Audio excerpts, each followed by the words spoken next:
ನಮ್ಮ ದೇವರು ಕರ್ತನಾದ ಯೇಸು ಕ್ರಿಸ್ತನ ನಾಮದಲ್ಲಿ ಅನುದಿನದ ಆಹಾರ ಪ್ರಿಯರಿಗೆ ಪ್ರೀತಿಯ ಶುಭಾಶಯಗಳು. 2025 ಮಾರ್ಚ್ ತಿಂಗಳ 17ನೇ ತಾರೀಕಿನ ಸೋಮವಾರದ ದೇವರ ವಾಕ್ಯವು, ರಾಕ್ಷಸರನ್ನು ಓಡಿಸಿ, ಇಗೋ ಸರ್ಪಗಳು ಮತ್ತು ಚೇಳುಗಳನ್ನು ತುಳಿಯುವ ಅಧಿಕಾರವನ್ನು ಶತ್ರುವಿನ ಎಲ್ಲ ಶಕ್ತಿಯ ಮೇಲೆಯೂ ನಾನು ನಿಮಗೆ ಅಧಿಕಾರ ಕೊಡುತ್ತೇನೆ, ಯಾವುದೂ ನಿಮಗೆ ಹಾನಿ ಮಾಡುವುದಿಲ್ಲ. ಲೂಕ 10:19. ದೇವರು ಮನುಷ್ಯನನ್ನು ಸೃಷ್ಟಿಸುವ ಮೊದಲು ಅವನು ಲಕ್ಷಾಂತರ ದೇವದೂತರುಗಳನ್ನು ಸೃಷ್ಟಿಸಿದನು. ಅವರ ಗುಂಪೊಂದು ತನ್ನನ್ನು ಆರಾಧಿಸಿ ಹಾಡುಗಳನ್ನು ಹಾಡುವಂತೆ ಅವನು ಮಾಡಿದನು. ಆದರೆ ದೇವದೂತರ ಸೈನ್ಯದಲ್ಲಿ 1/3 ಜನರು ಎಮ್ಮೆ ಮತ್ತು ದುರಹಂಕಾರಿಗಳಾಗಿದ್ದರಿಂದ ಅವರನ್ನು ಕೆಳಗಿಳಿಸಲಾಯಿತು. ಅವರು ದೊಡ್ಡ ದುಷ್ಟ ದೇವತೆಗಳಾದರು ಮತ್ತು ಭೂಮಿಯಾದ್ಯಂತ ಚದುರಿ ಹೋದರು. ಅವರು ತಮ್ಮ ಎಲ್ಲ ಶಕ್ತಿಯಿಂದ ಕರ್ತನ ವಿರುದ್ಧ ಕೆಲಸ ಮಾಡಲು, ಮನುಷ್ಯನು ದೇವರನ್ನು ಆರಾಧಿಸುವುದನ್ನು ತಡೆಯಲು ಮತ್ತು ಮನುಷ್ಯನಿಗೆ ಅನಾರೋಗ್ಯ ಮತ್ತು ರೋಗವನ್ನು ನೀಡುವ ಮೂಲಕ ಅವನನ್ನು ಹಿಂಸಿಸಲು ದೃಢ ನಿಶ್ಚಯ ಮಾಡಿದ್ದರು. ಇಂದಿಗೂ ಸಹ ಅನೇಕ ರೋಗಗಳು ಔಷಧಿಗಳಿಗೆ ಒಗ್ಗಿಕೊಂಡಿಲ್ಲ. ಇದಕ್ಕೆ ಅಶುದ್ಧ ಶಕ್ತಿಗಳೇ ಕಾರಣ. ಅವು ಮನುಷ್ಯನ ಚೈತನ್ಯವನ್ನು ನಿಯಂತ್ರಿಸುತ್ತವೆ, ಅವನನ್ನು ಪ್ರವೇಶಿಸುತ್ತವೆ, ಅವನಿಗೆ ಲೆಕ್ಕವಿಲ್ಲದಷ್ಟು ನೋವುಗಳನ್ನು ಉಂಟು ಮಾಡುತ್ತವೆ ಮತ್ತು ಅವನನ್ನು ನರಕದ ಹಾದಿಗೆ ಎಳೆಯುತ್ತವೆ. ಯೇಸು ಕ್ರಿಸ್ತನು ಎಚ್ಚರಿಸಿದ್ದಾನೆ, ಕಳ್ಳನು ಕದಿಯಲು, ಕೊಲ್ಲಲು ಮತ್ತು ನಾಶ ಮಾಡಲು ಮಾತ್ರ ಬರುತ್ತಾನೆ. ಯೋಹಾನ 10:10.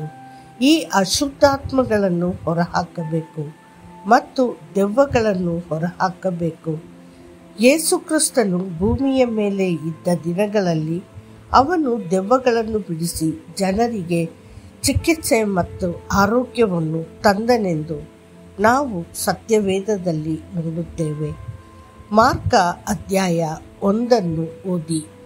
ಆಗ ಆ ಸಭಾಮಂದಿರದಲ್ಲಿದ್ದ ಅಶುದ್ಧಾತ್ಮವಿದ್ದ ಒಬ್ಬ ಮನುಷ್ಯನಿದ್ದನು.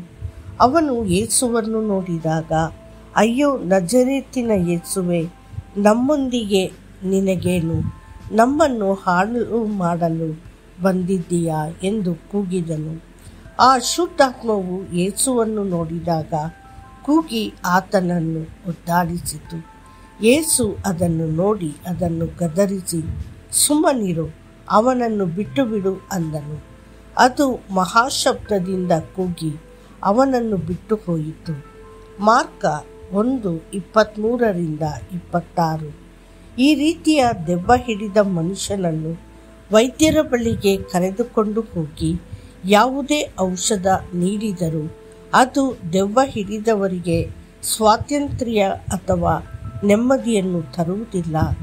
ಕೆಲವರು ದೆವ್ವ ಹಿಡಿದವರಿಗೆ ವಿದ್ಯುತ್ ಚಿಕಿತ್ಸೆ ನೀಡುತ್ತಾರೆ.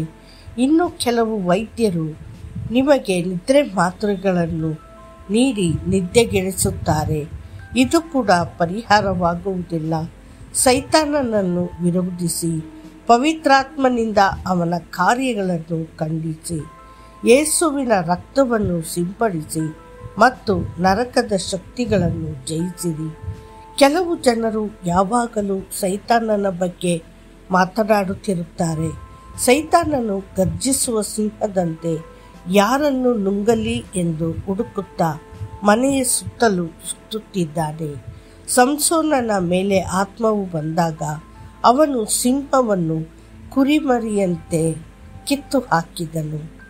ಸೈತಾನನನ್ನು ಹೊರಗೆಸೆಯಿರಿ, ಏಕೆಂದರೆ ಆ ಆತ್ಮವು ನಿಮ್ಮಲ್ಲಿ ವಾಸಿಸುತ್ತದೆ. ಮತ್ತಷ್ಟು ಹೆಚ್ಚಿನ ಧ್ಯಾನಕ್ಕಾಗಿ ನೀವು ಸಿಂಹ ಮತ್ತು ಸರ್ಪವನ್ನು ತುಳಿಯುವಿರಿ, ನೀವು ಬಾಲಸಿಂಹ ಮತ್ತು ಘಟಸರ್ಪವನ್ನು ತುಳಿಯುವಿರಿ. ಕೀರ್ತನೆಗಳು 91:13. ಕರ್ತನು ನಿಮ್ಮನ್ನು ಆಶೀರ್ವದಿಸಲಿ. ಆಮೇನ್.